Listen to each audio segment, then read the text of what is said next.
سیدہ فاطمہ الزہرا رضی اللہ تعالیٰ عنہا کی وفات کے بعد مولا علی نے ان کی وصیت کے مطابق دوسری شادی کی۔ حسن حسین زینب ابھی چھوٹے تھے۔ اپنے سیدنا عقیل کو رشتہ دیکھنے کے لیے کہا تو قلبسی بنو قلاب کے قبیلے کا انتخاب ہوا۔ سیدنا علی کی خواہش تھی کہ کوئی ایسی خاتون ہو جو شجاعت، سخاوت اور ایثار کی خصوصی۔ بنو قلاب کی خاتون فاطمہ بنت حزم کے گھر رشتہ بھیجا تو سردار حزم اپنی بیوی کے پاس گئے اور پوچھا کہ سیدنا علی کا بیٹی فاطمہ کے لیے رشتہ آیا ہے، کیا آپ نے اپنی بیٹی کی ایسی تربیت کی ہے جو نبی کے خاندان میں بیاہی جا سکے؟ رشتہ قبول ہوتا یہ تو فاطمہ بنت حزم سیدہ البنین سیدنا علی کے گھر جاتی ہیں تو سیدنا حسن حسین اور فاطمہ کو گلے لگا لیتی ہے۔ سیدنا علی سے درخواست کرتی ہیں کہ ان بچوں کے سامنے اب مجھے کچی فاطمہ مت کیے گا، انہیں اس سے ان کی ماں یاد آ جائے گی۔ میں اس گھر میں ان کی ماں بن کر نہیں آئی بلکہ کنیز بن کر آئی ہوں۔ میرا یہ مقام نہیں کہ ان کی ماں کی جگہ لے سکوں۔ اس کے بعد اپنے انہیں بیٹا نہیں کہا بلکہ ہمیشہ مولا کہتی رہے۔ ان کے 4 بیٹے ہوئے اس لیے انہیں البنین بھی کہتے، مطلب بیٹوں کی ماں۔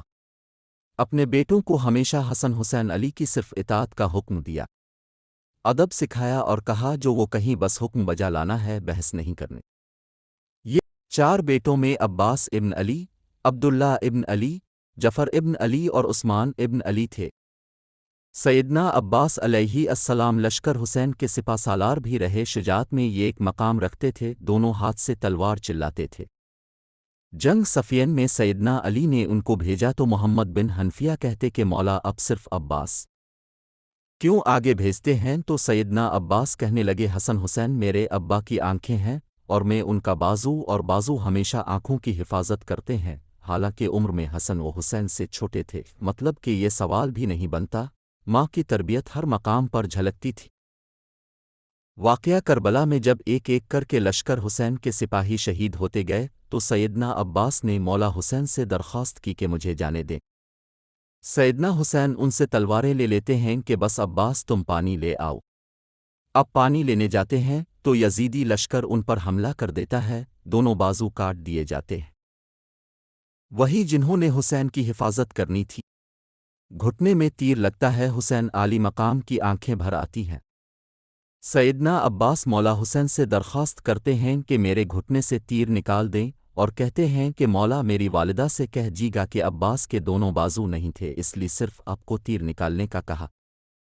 یہ وہ ادب تھا، وہ اطاعت تھی جو سیدہ البنین کی تربیت تھی، جنہوں نے ساری زندگی نبی کے اس گھرانے کی کنیز بن کر گزار دی۔ آپ کے 4 بیٹے اس جنگ میں شہید ہو گئے۔ علی کے 5 بیٹوں نے اس میں جام شہادت نوش کیا، جس میں 4 سیدہ البین کے فرزندان تھے، جو لشکر حسین کا نہ صرف حصہ بنے بلکہ امام عالی مقام پر اپنی جان تک قربان کر دی اور ساری عمر کبھی زبان پر کوئی سوال نہ لائے۔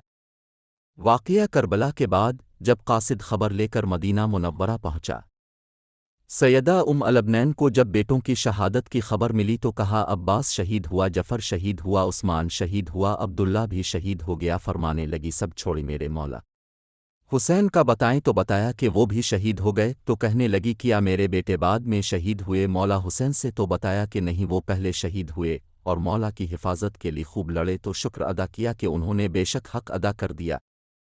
یہ وہ ماں تھی جو اہل بیت کے مقام کو سمجھتی تھی، جس نے اپنے سارے بیٹوں کو ساری عمر صرف اطاعت سکھائی، ادب سکھایا، خود کو اس گھر کی کنیز بنایا اور حسن و حسین کو بیٹا نہیں ہمیشہ مولا کہا۔